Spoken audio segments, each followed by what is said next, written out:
Бисмиллахи-рахмани-рахим. Вие го слушате првиот дел од книгата Завештание, која во 1905 година на урду јазикот ја напишал Хазрети Мирза Гулам Ахмад алейхи селам. Книгата дава радосни вести за втората манифестација на Божјата милост во форма на халифат и детали за почетокот и задвижување на возвишениот план за создавање на завештание на патот на исламот и основање на мезарија, наречен Бахишти Макбара, возвишени гробишта за оние кои во Божјите очи го заслужиле дженнетот. إني صدوق مصلح متردم سم معاداتي وسلمي أسلم. Божја објава од ветениот Месија.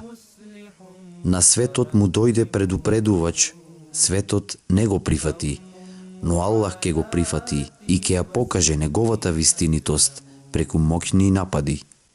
Завештание, Хазрети Мирза Гулам Ахмад, ветениот Месија и Мехдија, основач на Ахмадија движењето во исламот. روحي لتقديس العلي حمامة. За авторот. Роден во 1835 година во Кадијана, Индија, Хазрети Мирза Гулам Ахмад сето свое време го посветил на проучување на чесниот Куран и животот во молитва и верност. Согледувајќи дека исламот е нападнат од сите страни и дека благосостојбата на муслиманите е на ниски гранки и дека нивното верување отстапува пред сомнежите и дека верата е само површна, тој ја презел одбраната во толкувањето на исламот, најпрво во своето епохално дело Брахеен е Ахмадија, кое подоцна е проширено во повеќе од 4 тома. Тој рекол дека исламот е жива вера, дека човекот кој ја следи може да воспостави контакт со својот Создател и да учи во заедница со него. Учењата содржани во честниот Куран и во законот јавно обзнанет преку исламот биле направени за човекот да го издигнат во морално, интелектуално и духовно совршенство. Тој прогласил дека Бог го одредил за Месија, како што е исполната во претскажувањата во Библијата и честниот Куран. Во 1889 година почнал да ги прима првите следбеници во својата заедница, која сега е распространета во повеќе од 178 земји ширум светот. Напишани се преку 80 книги, од кои повеќето се на урду, додека некои се напишани на арапски и персиски јазик. أقوى وأقفر بعد روز تعلم إني صدوق مصلح متردم. После смртта во 1908 година, ветениот Месија го наследил Хазрети Маулви Нурудин Разијалаху Анху, халифатул Месих први. После смртта на Маулави Нурудин во 1914 година, халифа станал Хазрети Мирза Башир Удин Махмуд Ахмад Разијалаху Анху, кој бил и ветениот син на ветениот Месија. Хазрети Мирза Башир Удин Махмуд Ахмад на својата должност останал скоро 52 години. Умрел во 1965 година и него го наследил Хазрети Мирза Насир Ахмад Разијалаху Анху, внук на основачот. После 70 години служење верно за пофалба, тој умрел во 1982 година. Неговиот наследник, како халифатул Месих IV, бил Хазрети Тахир Ахмад, кој исто така го уживал обележето како внук на основачот на движењето. Тој со движењето управувал до 2003 година. Сегашен халифа е Хазрети Мирза Масрор Ахмад, правнук на основачот. Аллах да му биде од помош. سم معاداتي وسلمي أسلموا إني Сета благодарност му припаѓа на Аллах, Господарот на сите светови. Мир и благослов нека се на неговиот веровесник Мухамед и на целото негово потомство и асхаби. Откако Бог ме извести преку објавите кои се повторуваа дека времето на мојата преселба е близу и со оглед на тоа дека овие објави биле толку силни што од срж го потресува моето битие, заладувајќи го мојот живот кон овој свет, сметав дека е згодно да напишам неколку зборови, совети за моите пријатели и други личности кои би можеле да имаат корист од моите зборови. Пред се ве известувам за оваа возвишена објава, која ме известува за мојата смрт и со тоа ме мотивира да ја превземам оваа работа. Објавата, која ја примив на арапски јазик, гласи како што подолу е наведено. После тоа, објавата јас ќе ја напишам и на урду јазик.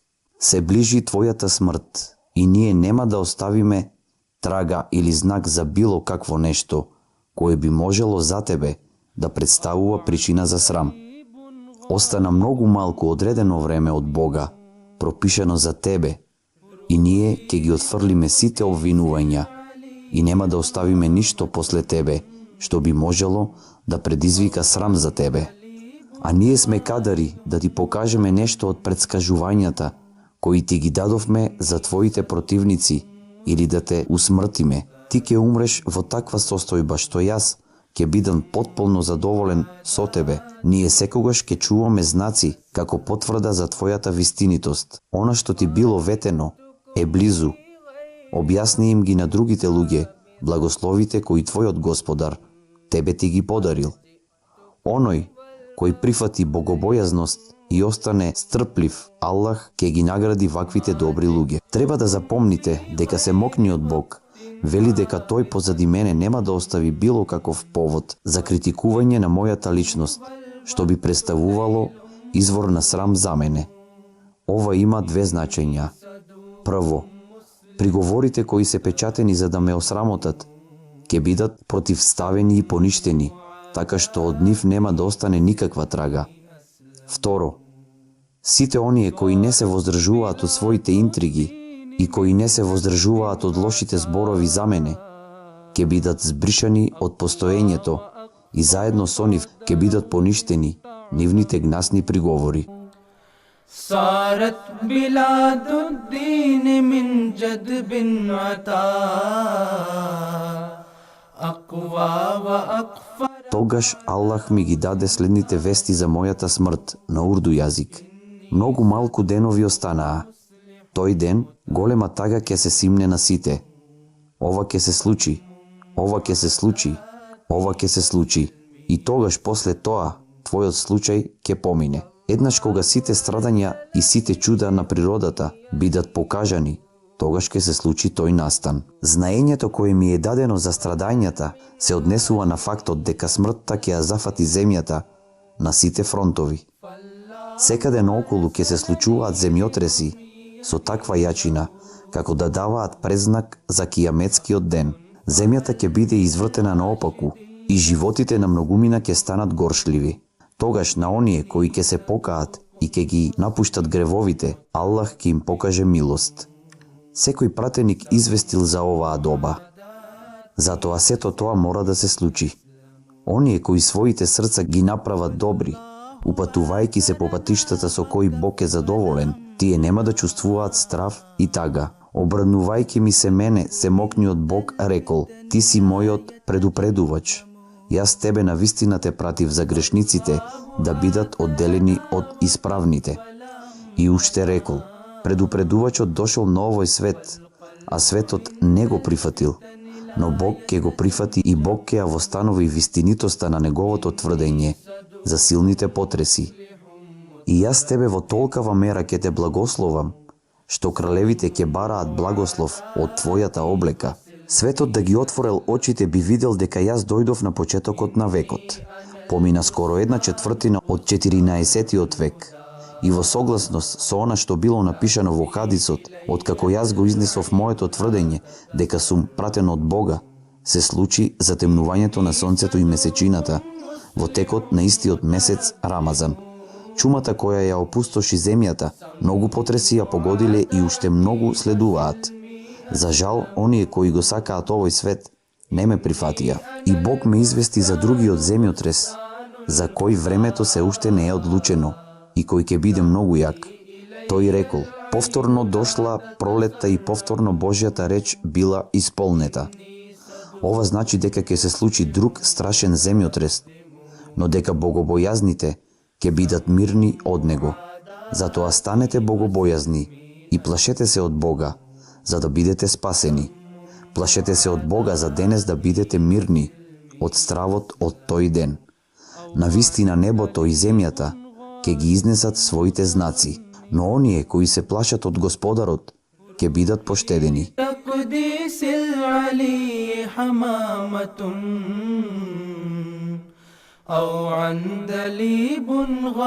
Божите зборови ми рекоа дека ќе се случат многу несреќи, многу катастрофи ќе ја погодат земјата, некои во текот на мојот живот, а некои после мене.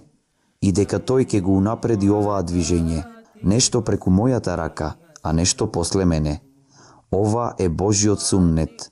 Откако го создал човекот на земјата, тој го покажувал овој суннет. Покажувал дека им помага на своите пратеници и веровесници и им подарува победа. Тој јасно изложил во честниот Куран. Аллах пропиша, јас и пратениците мои ќе победиме сигурно.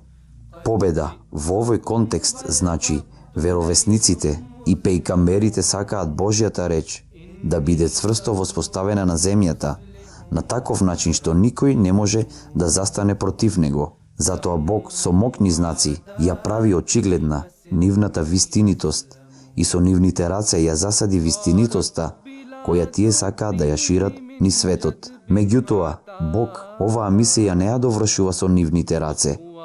Во вакво време и во таква состојба, кога изгледаше дека постои страв од неуспех, тој им даде смрт.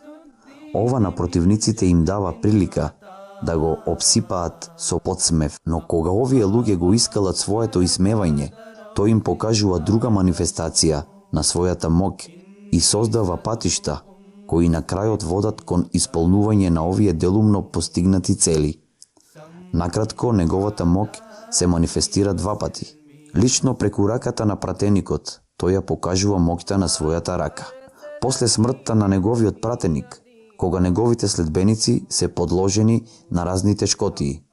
Во оваа тешко време, душманите стануваат посилни и сметаат дека сега е крајот на оваа работа и веруваат дека овој џемаат ќе биде уништен. Дури и членовите на движењето стануваат плен на сомнежот, како и нивните рбети да биле скршени. Некои несрекни се одметнуваат, тогаш повторно Бог ја покажува својата голема сила и својата моќ, и тој ја спасува заедницата која паѓа. Затоа оној кој останува до крај, стрпливо го гледа оваа чудо од всемоќниот Бог. والله آثرنا وكفل أمرنا فالقلب عند الفتن لا يتجمجم فالله آثرنا وكفل أمرنا فالقلب عند الفتن لا يتجمجم إني صدوق مصلح متردم